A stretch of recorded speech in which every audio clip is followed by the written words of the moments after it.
Hello everyone, and welcome to RcHelpDotCom. In today's video, we're going to be talking about the parameter menu in the AR7200BX. Now, this gyro is awesome. In the last video, we set it up with completely stock settings. You know, it has sport mode on the parameter menu. We didn't change nothing. We just went through, set it up, 6 degrees on the cyclic pitch. Everything was golden. I just took it outside and flew it. As you remember, it was windy last time, and I couldn't fly.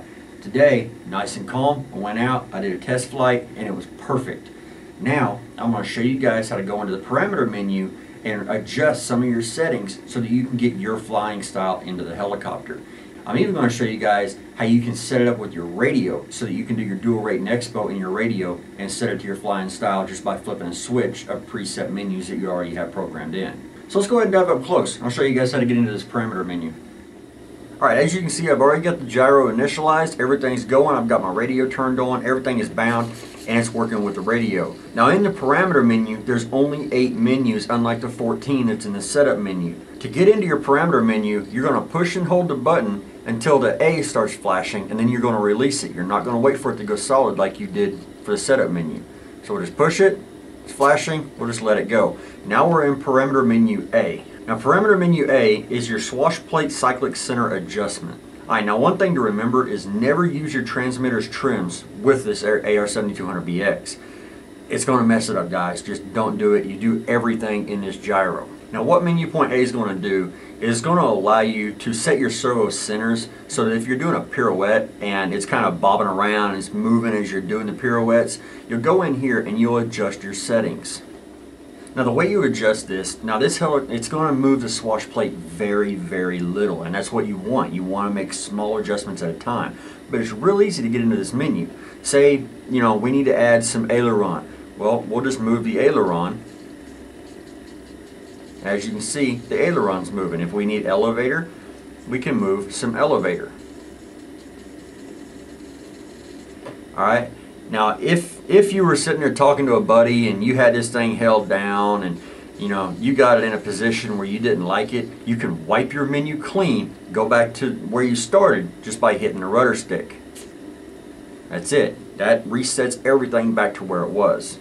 However, once you touch this button and you go to parameter point B, that's going to save your settings. It's even going to go into setup menu point G and it's going to readjust those center settings. So once it's saved, you're going to have to do it all over again in menu point G and then come back here and do it again. So make sure you do real small adjustments at a time, guys. Alright, make sure I've got that back to where I had it because this thing's flying great. We'll go ahead and push the setup button. Alright, now we're in parameter point B. This is going to be your control behavior. This is going to be how fast it spins, how fast your roll rate is, how fast your pitch rate is. The factory setting is just what you see here, the red flashing light. That's going to be sports setting. There is one that's even more tame than that called normal. If you turn that light off, that's going to be user defined. You're going to need to get your little USB plug and plug this into your computer and set those in there. Purple solid is your normal mode. Red flashing is your sport mode, which is where I suggest everybody start. This, I mean, it's perfect. I mean, it flies stable. It's nice.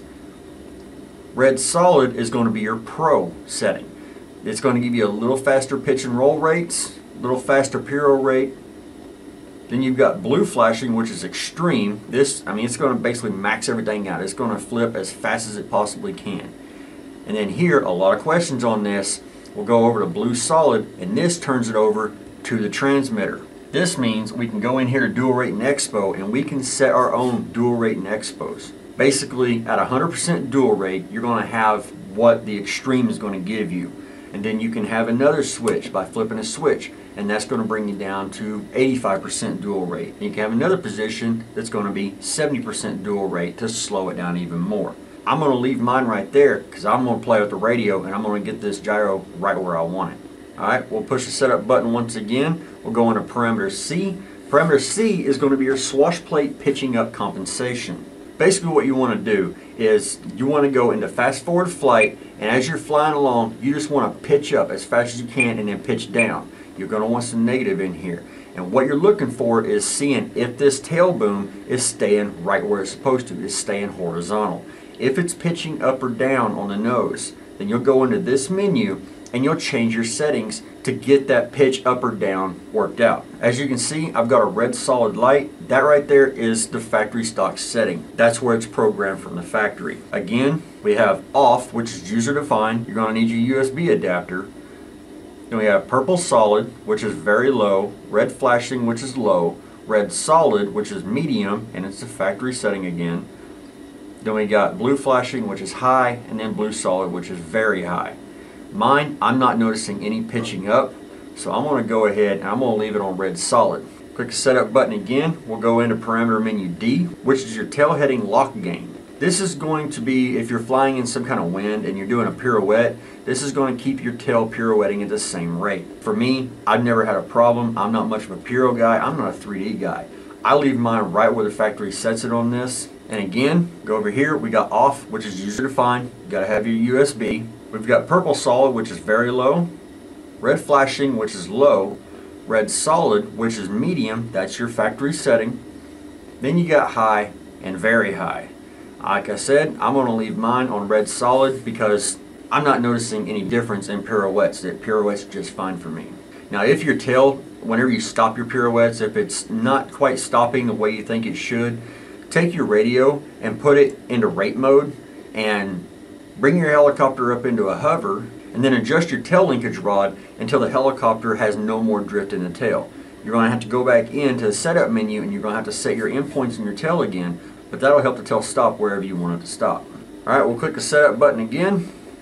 Now we're in parameter menu E, which is your stick deadband. This is going to be the deadband around the center of your sticks. Some of the lower end radios, they don't have very good gimbals in them, and the center is not going to be the same. If I go right and then come back to center, it's not going to center the same as it does if I go left and then come back to center. There's going to be a little variation. I know the DX9, it's got a real good centering. I haven't had a problem with the factory setting on this, but guys, if you have a problem, by all means, change it and work your deadband out to where whenever you let go of these sticks, it's going to be stable in a hover. And it's not going to do any pitching or rolling or anything that you don't want it to do. Again, we have off, which is user defined. You're going to need your USB. Purple solid, which is 1. Red flashing, which is your factory default of 2. Then red solid is 3. Blue flashing is 4. And then blue solid is 5. Like I said, red flashing is the factory setting. I haven't noticed any adverse reactions with it. The deadband doesn't seem too big to me, so I'm going to leave it right there. Go ahead and click the setup button once again. We go into parameter menu F. Menu F is your tail Revo mix. Basically, if you give hard collective inputs and the tail's kind of blowing out on you a little bit, what the Revo mix is going to do is it's going to add a mix to the gyro to where when you go up, it's going to automatically add in a little bit of rudder depending on how fast you went up.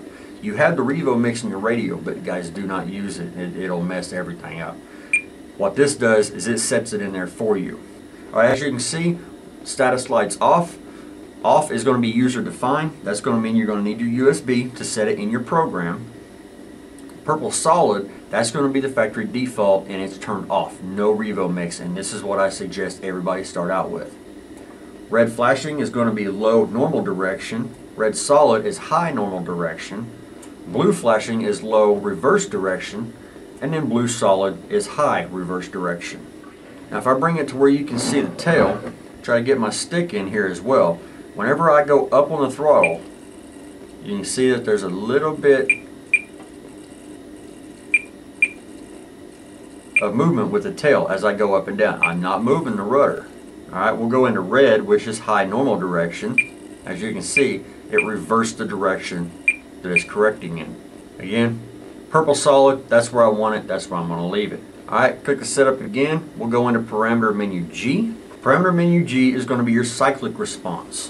What this menu is going to do is you can adjust it to kind of feel like a flybar helicopter, and it's going to adjust your roll and your pitch. The factory setting in this is going to be normal, and it's going to be your purple solid as you see there. Now you're going to have to go in here and you're going to have to find this out for yourself. You're going to have to try different menus and see how it works. This is all going to be on your cyclic. As you can see, we got a purple solid. There's your off. This right here is user defined. Again, you need your USB. Then you've got red flashing, which is slightly increased, red solid, which is increased, blue flashing, which is high, and then blue solid, which is very high. Again, this is depending on what size helicopter you have, whether you have a 450, 500, 600, 700, 800, you're going to have to go in and you're going to have to get this setting to your own. I can't tell you which setting is going to work for you. I've always left mine on normal and I haven't had any problems with the way this thing flies. So I'm going to go over here, I'm going to leave it on purple solid, and then we'll move on to menu point H by clicking the set button. Now parameter H is going to be your pitch boost. Basically, if you're moving this stick real fast, doing hard collective changes like TikToks or something like that, it's going to add a little extra collective pitch. What it says in the manual directly from Blade is pitch boost is useful in 3D aerobatics when rapid pitch changes are necessary for certain flight maneuvers. Additional collective pitch will be added as you move the pitch stick faster. So the faster you move it, the more pitch is going to be added. Now as you can see, I've got the purple status light. That's going to be the factory default of normal.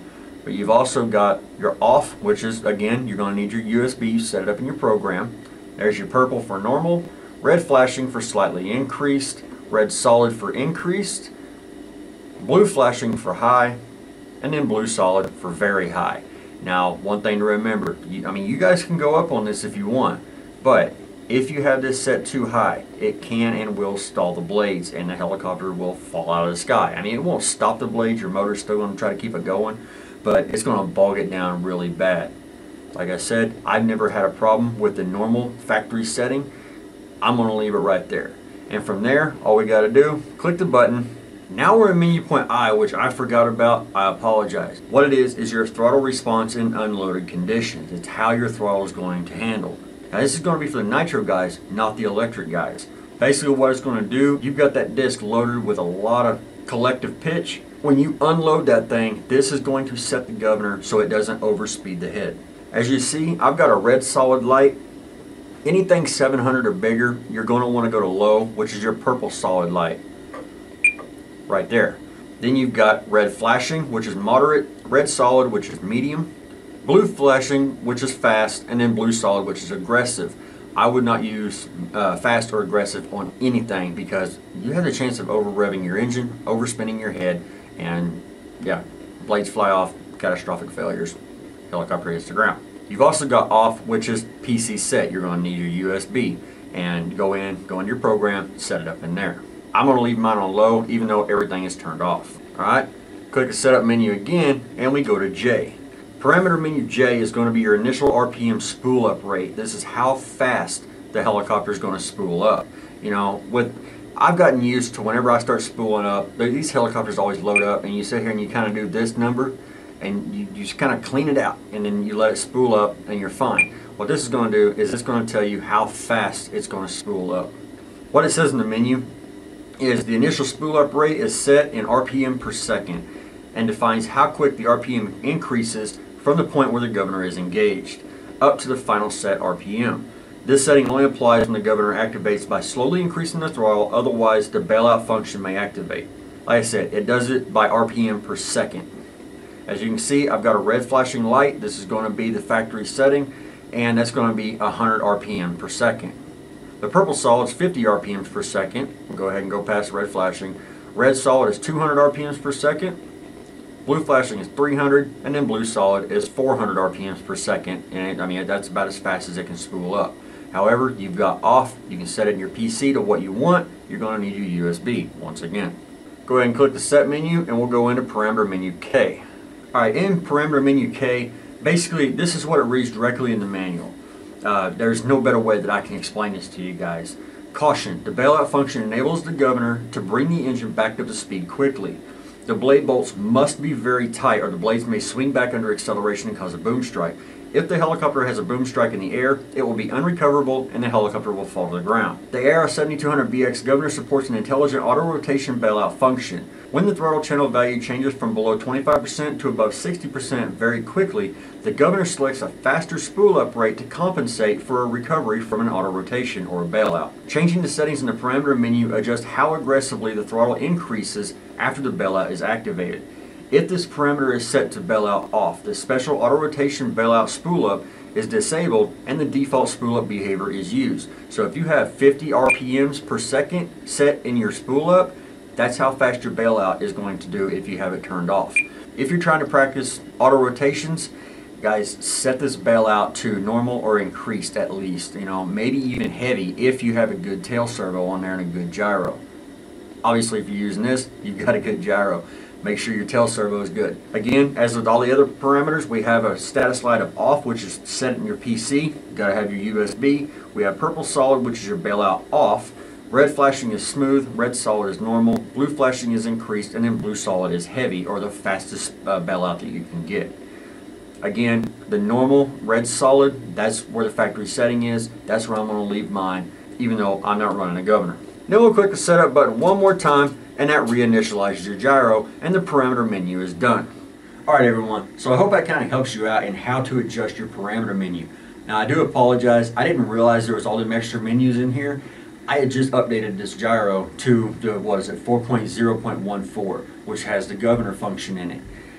I didn't know they were in there. I apologize, but they're in this video and I explain exactly how they work. If you're running this gyro on a nitro bird, go in and set this up to where you need it set up at. As always, if you have questions on it, by all means, come on over. There's a link in the description where you can click on that, go over to the article on this video. You can post your comments, your video suggestions that you want to see on it. You can post whatever you need in there about the AR7200BX. So I hope this helps y'all out. I look forward to seeing you guys on the forum, and we'll see you guys in the next video.